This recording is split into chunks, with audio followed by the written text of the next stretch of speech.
Should you or should you not job hop? Is the grass greener on the other side, or do they have better fertilizer? Well, in today's episode, we you the information, but you, and I do mean you, have to make the informed decision. Now, I do have a disclaimer before we get into today's episode. I want to warn you, please, and I almost want to go into my James Brown, baby, please don't quit your job without performing a thorough review of the organization you are thinking about going to. By the way, if you stay to point number 6, I believe this is the point that you're really, what you really came here for, so you can understand why and why not project managers really make the jump to leave another organization. It's an interesting point. So again, stay tuned to point number 6. Do you mind if I share a story with you? First of all, I want to give a shout out to J.W. Jones. He's the one that prompted this particular episode. And it really got me thinking because I've actually lived this where I was working for an organization and an opportunity came up where, hey, I was reached out to on LinkedIn. And at first, when this first happened to me, I was like, "No, I'm good where I'm at." And they stayed persistent. The recruiter stayed persistent. Was like, "Listen, I really think this may be a good opportunity for you, based off of I'm looking at your profile and we had a very very pleasant conversation, and I was like, okay, so." I decided to explore the option a little bit more, and I did realize it was going to be a great fit for me. So I left that the organization I was at, and I went to this new organization. But one of the things that you learn when you make that jump, as far as going to another organization, and I plan to cover it in today's episode, is that just imagine you being the new kid at school. That's exactly how it is. Okay, you don't like that. Imagine that you're in a gathering with people that over time you've developed rapport, relationships with, and then all of a sudden you have to go to a new group. A lot of people do not like change. And so when you get ready to, if you decide to make this jump of going to, jumping from organization to organization, you have to understand you will always be, then you will be the new kid on the block. And being the new kid on the block sometimes is not the funnest because you have to understand a lot of rules and regulations that is not verbally written. I mean, that's not verbal and or written down. So I hope today's episode could give you some clarity to see if it's worth it to make the jump or is it not worth it to make the jump. I don't want to impress upon you to tell you, yep, you should just jump job to job, and because when you hear today's episode, you'll say, well, you know what, maybe I need to do some more homework, as they'll say. Exactly, and that's what I want you to do. And I'm not saying that change is not good, because I'm all for change, and I will change in a moment, but I also realize the value of being able to stay with the organization that is a good fit. That is the key word, family. That is a good fit. If it's not a good fit, now that we're having a whole different conversation. And a good fit to me, just for clarity, is an opportunity for growth, is an opportunity to increase my skill set. They invest in you in training. So that is my definition of an actual good fit for me. Everybody has their own definition. It's just like anything else. If you go to pick out a car or a house or apartment, you have to find out the things that you need out of that situation. If those needs are being met, then to you that will be a good fit. But to me, I may say, no, that's not going to work for me because I'm going to need X, Y, and Z. So anyway, let's jump into today's episode and let's knock out some of these points. And I hope, and I really do, really can help someone out there, because I really think this was a great question by Mr. Jones that was asking this in the actual comment. So here we go. Point number 1, culture adaptation.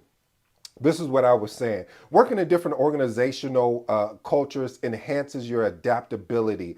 This skill is crucial, especially in today's rapidly changing business environment, because it can make you really effective in various settings.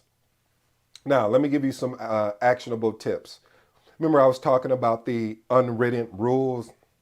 You want to be able to observe and document the unwritten rules as well as the norms in the current workplace. This is where you want to talk less and listen more, aka practice active listening to understand communication styles. Also, you want to seek feedback and interaction from your colleagues in diverse background. Again, cultural adaptation. This is the ability to really understand the sitting, or as I like to say, knowing your actual audience. Let's move on to point number two: perceived risk by some employers. A lot of employers, when they look at your resume, and this has actually happened to me, so I'm not telling you something I heard or I was listening to and they said, no, this is something I know. They were looking at my resume and say, hey, Mr. Cope, we noticed that you were here for a year and then you left this company and left and then went to another organization for a year. How do we know that you won't do that to us? And that is one of those tricky questions because is I'm answering it honestly. Hey, this opportunity came up because a recruiter reached out to me, so I took advantage of the opportunity and I did my thorough homework. I made sure I researched the organization. I started reaching out to people on LinkedIn that worked at the organization. So I believed that it was going to be a great fit. However, when I got there, it was totally different than what I was advised in. So instead of blaming the people, I took full accountability and did the next best thing by researching and looking for a new opportunity. What's the point of going to go get degrees and certifications and years of experience if I'm unable to use it? And again, you want to be as transparent as you can with the employer, the future employer, because if not, they're gonna be like, oh, this person's gonna be gone in a year or so. No, hey, I just want to be upfront with you. My reason why. So be prepared if you make the to if you're jumping organization year or two, within a year or 2 years of actually being there, or even months. I've seen people only be there in months and leave. So again, I'm really over. I'm really want to take my time here and unpack this one because a lot of you won't hear this a lot on different episodes with different people. They would rather just say, yeah, you should leave. Yeah, you should, but be prepared. Get you a prepared answer. Get a real answer that really speaks from the heart and speak the truth. Hey, listen, if you don't want me, that is fine. Somebody else may be willing to take a risk on me or a bet on me. And it shouldn't even be like that, because what's interesting, family, is that if you are a project manager and you get a contract and it's a 6 month or a 12-month contract, and now you have a different, it's funny because now you have a different conversation where you're saying, hey, well, this was a contract opportunity. My contract was up. I decided not to renew. I fulfilled my obligation and I decided to look elsewhere. It's like the only follow-up question the future employer has is like, they'll ask you, well, so why didn't, I mean, did they offer you a an opportunity to renew? See, these, you have to understand, you have to see between the lines on these type of questions, because what they're really asking you is, if you're really good enough, if you're really that great, and I'm looking at your resume, you have the experience, you have the education, you have the certification, why wouldn't they want to renew you? That's what they're really saying. But you have to be able to speak, you have to be able to speak back to that with confidence. And speaking back to that with confidence and saying, I made the decision to leave. Or sometimes, even, family, you can be an exceptional project manager, and this has actually happened to me, where they just didn't have it in the budget, so they decided to hire internationally, and hired two or three of me to basically fulfill the obligation. So again, it's you have to be able to be prepared to answer these questions. And I do apologize that I stayed here, longer than I needed to, but it's very important, because you will be tasked with this question. Just imagine if you're hiring somebody and you're looking at their resume and they're jumping year to year or months to month. You're like, well, it's going to be a matter of time before they leave me. And you're trying to run a business, so you really want loyalty there. You really want somebody that you can count on. And if within a year you're going to leave, I'm like, I don't know. But then on the flip side of that, as they say, on the flip side of that same coin, they don't know your truths, and that's why it's important for you to articulate your truths of telling them what actually happened. And also, while you're doing this, family, maintain a positive relationship with your former employer for references. So when you are in this interview with the future employer that you're dealing with, say, hey, even though by law they're not allowed to talk to your hiring manager with regards of your performance, they can only ask, were you did you work there? What was the dates of your employment, and are you hireable? Those are the only three questions they can technically answer, or whatnot. You have to give them permission to allow them to ask more questions. So that's why I say keep the door open, leave on a positive note, regardless of what the situation is. Leave on a positive note, because if they say, hey, well, would you be open to contacting future employees? Absolutely. Here's my manager's personal cell phone number. Reach out to him or her anytime. I already let them know that you may be giving them a call. All right, let's move on to point number 3. Industry reputation. Listen, becoming known within one organization or industry can lead to being seen as a go-to expert. This reputation can be harder to build when you're frequently jumping from employer to employer. What does that translate into? That translates into the longer you stay in an organization, you understand the politics, you understand the people, you understand how to get things actually done. And when you're able to get things actually done, especially as a project manager, to be able to execute, you will be that go-to person. You will be the one that people lean on for your consultation. So now you become almost like the industry expert. So that's going to be important. Now here's an actionable tip: collaborate on cross-company projects. Seek opportunities in the work, so that you can work on these initiatives. The question is, why would you want to do this? Because the more exposure you get to different projects. See, I love working. I had the opportunity to work in application projects, informational security projects, IT infrastructure projects. Being diverse in all of those projects, this is why I always say I don't care what the project is. It really don't matter. It could be putting brick, it could be construction. All I need to know is, do I have a team that is willing to execute? Because if I have a team that's willing to execute, I am ready to lead. And that is what is the biggest thing. People get caught up in like, oh, well, I'm only going to focus on application, or I'm going to focus on infrastructure. No, no, no.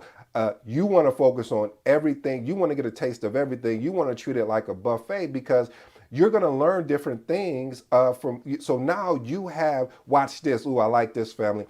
You have a better opportunity to walk into a project fearless, while everyone else is fearful of that actual project. Because you're like, hey, I was able to do this with application. Hey, I was able to do this with informational security. So I say all that to say, an actionable tip is, by doing this, you need to document. You know the motto here: documentation beats conversation. You're able to document your achievements.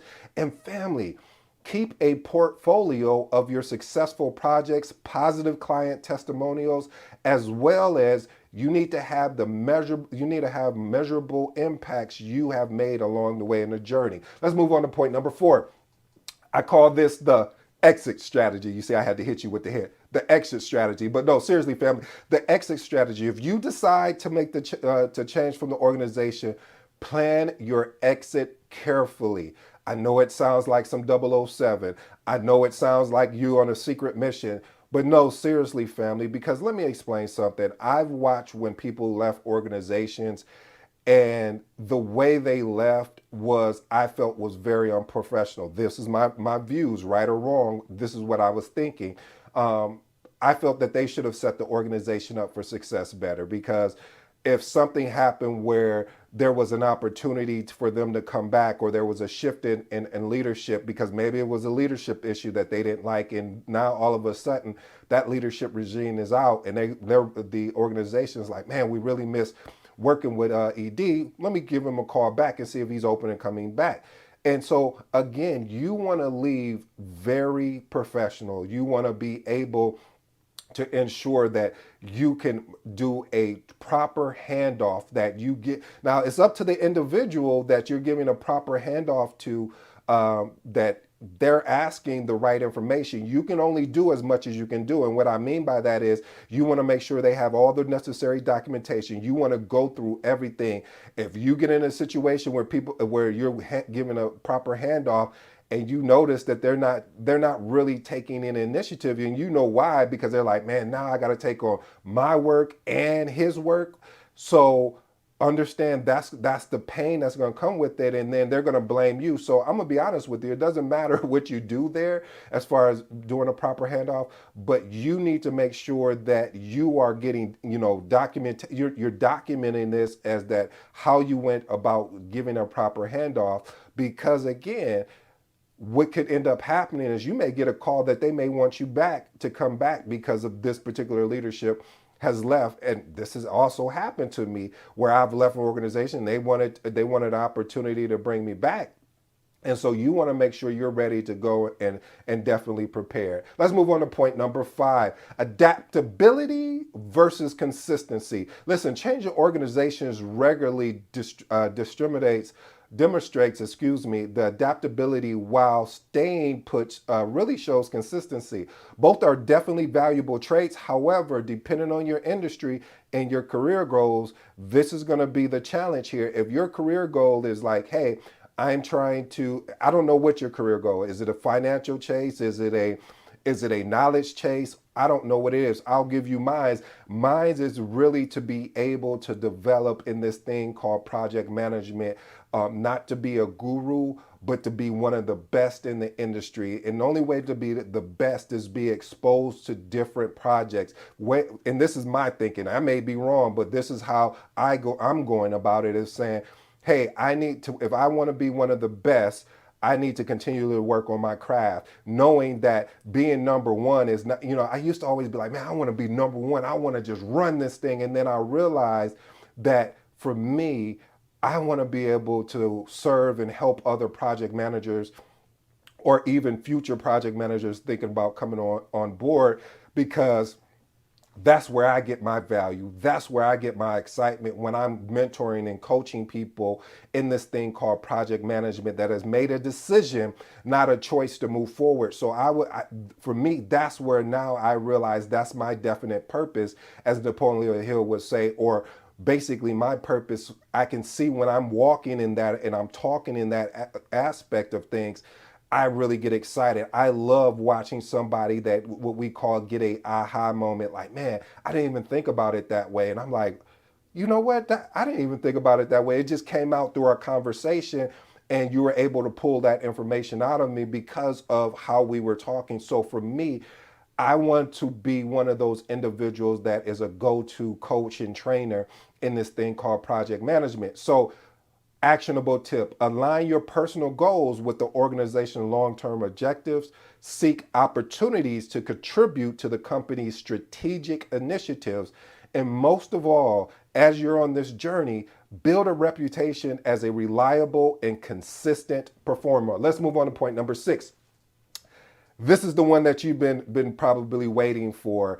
And I put this at this point on purpose, because one of the things I used to watch is, well, the movies I watch is Spider-Man. And do you recall when Spider-Man's Uncle Ben tells Peter, "Hey, with great power comes great responsibility." Well, I remixed that and I said, "Well, with increased pay comes great responsibility." So point number 6 is salary benchmarking. Listen, when you are actually leaving a organization to go to another organization, you have an opportunity to really negotiate your salary. Normally, when you've been in an organization, typically the increase may be anywhere from, I don't know, 1 to 3%. Sometimes it can bump up higher, depending on the situation. And if you're bumping up to another role or position, but sometimes that same role and position, let's say you get promoted, let's say you were a junior project manager and now you just got bumped up to a project manager.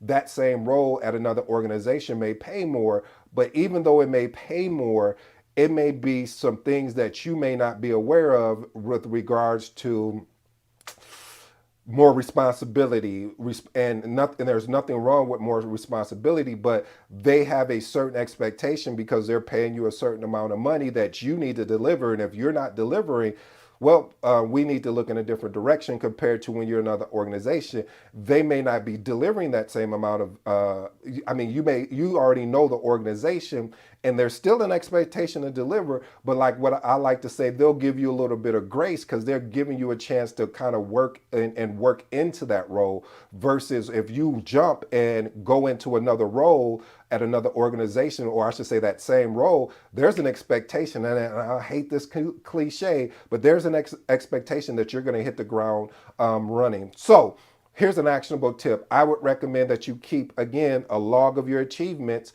and how they've benefited the organization. Also, do your research for the market rates for that role at that particular experience level. Prepare a strong case to for a raise during your actual performance reviews. Let's move on to point number 7. Work-life balance. Listen, change your organizations frequently can be disruptive to your personal life. Whew, this is a testimony right here. Staying with one employer allows for more stability in location and work arrangement. See, one of the things when you're just with one employer, there's a trust that has been built up over time. So if you need to go to, let's say you had an appointment that you would rather have it in the morning because you don't want to fight traffic or whatever that thing is, and you reach out to your manager, say, hey, I'm probably going to be a couple hours late because I got to go to this doctor's appointment. It's better to do it then. Do I need to take a half a day? No, no, man, I trust you. Just go ahead and handle your business and come back. Where a new employer, there's going to be an expectation of, man, you just got here and you're already trying to, leave and go somewhere. And, why couldn't you schedule that after work? So it's things like that that's going to come up that I want to prepare you for, family. So here's some actionable tips. Establish a clear boundary between work and personal life. You want to be able to utilize companies' flexible work arrangement if it's available. And then regular assess and communicate your workload to prevent burnout. Let's move on to point number 8. Retirement benefits. I call this understanding the numbers. You always want to understand the numbers because you could jump to another organization and it may look good on paper as far as, oh, well, we're going to pay you X amount. But when you get hit with the taxes, I think it's 15% self-employment tax, you're going to be like, well, man, okay, I'm only getting an extra maybe $300 or $500, which is, no disrespect. That's awesome. But you're taking on much more responsibility. Is the trade-off worth it? You have to make the decision if the trade-off is worth it, because many organizations offer increase in benefits for long-term employees, such as enhanced pension plans or stock options, which can benefit you in the long-term financial planning, whatever your long-term financial planning. Would you rather take stock in an organization or would you rather go take cash? These are decisions, family, you have to make. You just can't just jump out the window, as they would say, like, oh, I'm out because they're offering more money. Okay, great. But what does that look like? What does these benefits look like? Here's an actionable tip. Thoroughly review your company's benefit package. Even meet with HR to understand the long-term benefit accrual.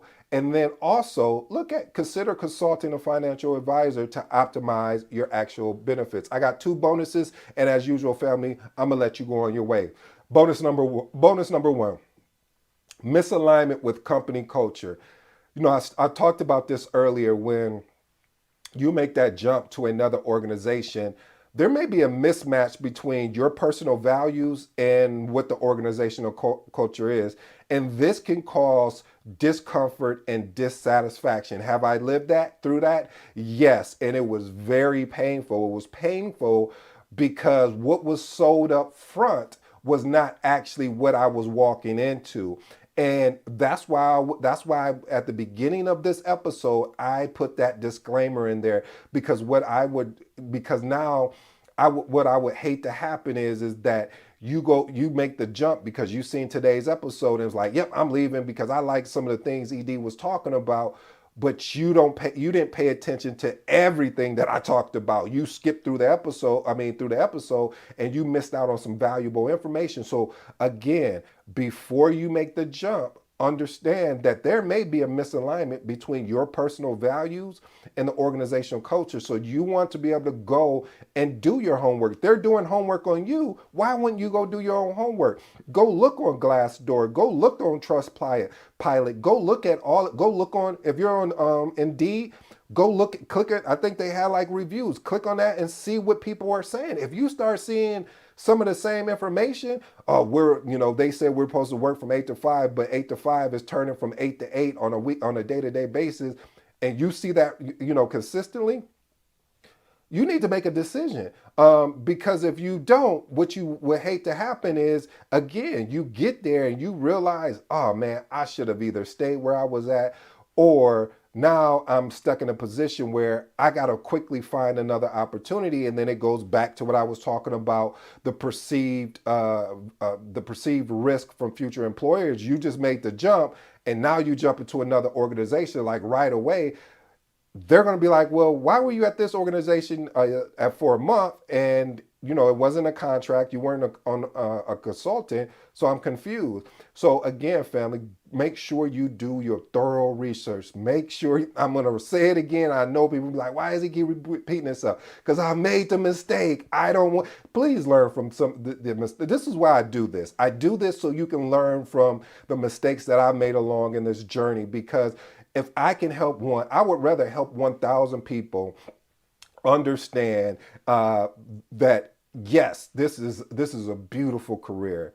However, if you make these certain mistakes, yes, you can bounce back. And if I had this information, if I had somebody that was delivering this information to me, I would have took that consultation, said, okay, let me make sure I do my thorough research on the organization. Let me start reaching out to people on LinkedIn that is already part of the organization to see if it's a good fit or not. And when I get to that interview, I'm not going to allow them to wait until give me 5 minutes to ask questions. I would say, hey, can we set up another interview, because I have a lot of questions. Because that's another thing. I wasn't even thinking about this, but now I'm on my rant, so I got to keep going. Is the fact of it is, family, is that you want to have some thorough questions ready to go. Because again, you need to understand that just as much as they're interviewing you, you are also interviewing them. And if you don't ask the right questions, they're not going to reveal their hand to them, just like you're not going to reveal your hand to them, especially if you're coming from another organization that now you want to come to their organization, you're asking for a bump in pay. They may say, well, how much, were you making previously? Again, that is not any of their business. Just like if you don't ask the right questions, it's none of your business because you didn't ask the right questions. So I say all that to say, here's some actionable tips when you're in a misalignment with company culture. You need to communicate your career goals and preferred project types to your supervisor. You want to seek opportunities to shadow or assist on desired project types. A lot of people always ask me, how do I get started in this thing called project management? I say, if you're working a job and there are project managers there, you need to go build a relationship with them. Hey, can I shadow you, because I'm thinking about going into this career. Would you be open to me joining some of your meetings, having just conversations with you? Now, I will say this. I've had this happen where people was wanting to shadow me or wanting me to coach and train them. And what irritates me the most is when you're coming to me asking me for my consultation, and then you decide to go do it your way. Why do you even want to come talk to me? Won't you just go ahead and do what you need to do anyway, because that's what you wanted to do? So if you go to a project manager that you've been watching that project manager and you love the way they communicate, you love the way that they're executing, you love how they hold people accountable, and he's like, man, I want to see what this profession is for me. And you're shadowing them and you're asking, hey, how do I get started? and what would you recommend, and they give you the recommendation and you choose not to follow it, why did you waste that person's time? Matter of fact, why did you waste your time? You could have just continue to go down that path and bump your head and figure it out on your own. So again, family, if you reach out to a project manager that you're watching and you admire, make sure that you listen to their consultation and you go and execute on their consultation. Because if you don't, I'm telling you, I'm telling you from experience, I'm not going to want to deal with you or work with you. And it's no disrespect. It's just that I don't want to waste your time, nor do I need waste my time, because the time that I'm giving you, the time I'm sitting down with you after a meeting to say, hey, let me explain why I led this meeting this way. Let me show you why I was aggressive in this conversation aggressive in creating conflict because the team was X, Y, and Z. If you don't want to listen to that and understand what the reason, the purpose, and the why behind it and my strategy, why am I wasting my time with you? Okay. Uh, Another actionable tip: seek opportunities to cross train on skill development and initiatives. And my next bonus, family, is specializing in opportunities. Working on multiple projects within one organization can lead to becoming a subject matter expert in a specific domain or industry, which can be highly valuable. Here's an actionable tip: find ways that you can contribute to the organization, whether that's mentorship, coaching, or anything like that. Like I mentioned before, you want to work with people that want to work with you. You want to, and one of the things, I know I went on my rant again earlier, but I'm really passionate about this thing called project management. I hope that you can see that you can see the passion, the obsession that I have for it, because I truly realize is that I believe anyone who makes a decision that wants to do this thing that I love, that I hope you fall in love with, called project management, they can. It's just willing to trust the person that is leading you in this journey. I don't care if you don't do it exactly the way that I do it. I'll give you an example. If I had a piece of paper, I play basketball. If I have and I use this reference all the time because it's relevant. If I had a piece of paper and I shot the piece of paper in a trash can, and you walked it over and got it in the trash can, we both achieved the outcome. The outcome was to get in the trash can. What I'm saying is, when you have someone that's coaching or mentoring you, the whole thing is that you getting to that goal of what you want to achieve is your ability to practice active listening and to test out what they're saying. And if it doesn't work, if it doesn't work for you, okay, go back to them, say, hey, I did this. Now you don't say you tried it, because that will set off bells and alarm. That you went and actually execute on the thing, and once you execute on it, hey, you took a different path of doing it, but you got the same outcome that I received. So let's move on to my closing remarks, family, and then I will let you go. First closing remark: cultural adaptation. Listen, working in different organizations, again, can enhance your adaptability. This will make it crucial, especially in today's rapid environment where business is consistently changing. So one of the things I always recommend is observe the unwritten rules, and document them so you can understand how to communicate. Point number 2, which is huge, is the ability of basically the perceived risk by some employers. Like I stated before, when future employers are looking at your resume and they see your job hopping, they're nervous to take a shot on you because they're concerned that you may leave them as you have left those other organizations. So you want to make sure you are prepared to answer that intelligently, effectively, and have it written out and practice it over again. Because if you don't do that and you go in there and you get to mumbling and stumbling in the interview, they're going to be like, oh, that he or she is just making something up on the fly. There's no true passion. You come in there with true passion. You come in there with it executed, because they're going to ask you. There's not been one interview that I've ever went to where they looked at and seen where I was working at a company for a year and went to another company and worked there for a year. This has always come up in a conversation, and I've always handled it and answered it with the truth. I left this because, hey, the organization was making a shift. And, the more you speak to your truths You don't have to make up a lie. You won't have to sit there and lie. Just tell them the truth, because there is a reason why you're leaving an organization, whether it's leadership, whether it's the politics, where there's more politics than actually getting things done.